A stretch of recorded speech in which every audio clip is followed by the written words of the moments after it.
have this setup today to show that air exerts pressure, for which we have this bottle. This bottle is having a hole on its side.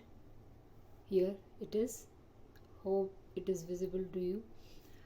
Then it's containing water, and I'm holding it from the top so that right now air cannot rush inside, and hence there is no air pressure being exerted on the surface of the water inside, and hence there is no water coming out. So it's quite amazing that there is a hole in the bottle, and the water is not coming out even after having this hole in this bottle.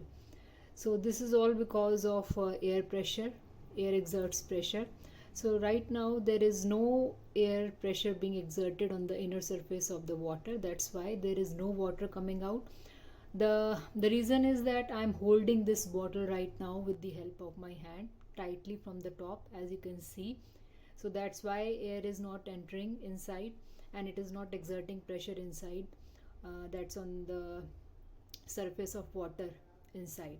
But the moment I'm going to release my hand, as you will see now, as I release my hand, so air started exerting pressure on the inner surface of water, and water started coming out. And as I'm going to press it and hold it tightly, so there will be no more air pressure acting on the inner surface of water, and hence water will stop coming out of the hole.